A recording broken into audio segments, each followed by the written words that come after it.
Саша, я ж тебе сказал, туда не надо. Чего ты зря поставил, блядь?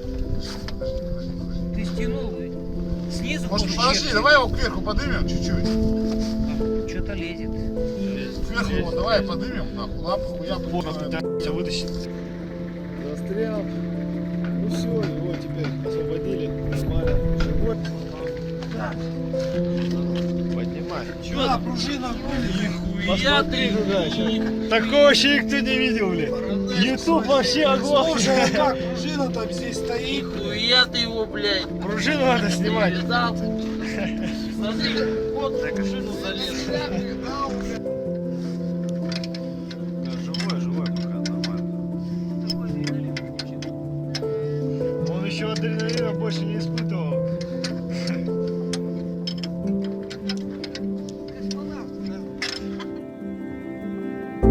В жизни на 130 километрах не ездил.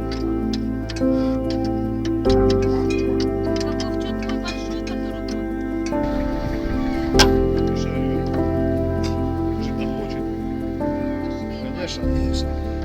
Крути, поднимай.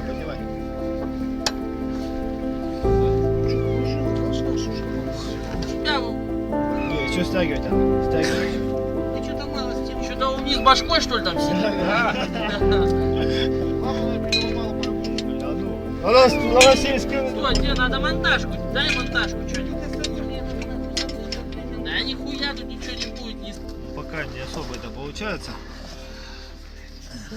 Хуй ты мозги ебешь, я сам помогу уже.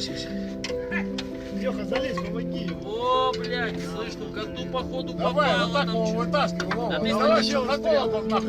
О, О, ну-ка давай вот сюда. Все, поднимай его. Поднимай, все. Вот как он ест там много. Вот он счастливец. Ой, он трясет, смотри, он в шоке. Конечно. Смотри. Вытаскивай. Подожди. Он еще не пролезет ни хера. Красава. Его за жопу Что вытаскивает. ты лапу не зажали ему? Живой. Живой, За жопу нормально. вытаскивать его. Через голову он не пролезет ни хера. Ва, стой, не тяни, да ты его хуяришь, не тяни, лапу на Ой, лапу не сломал. Все, вот он счастливец. Покажи его на камеру. Вот он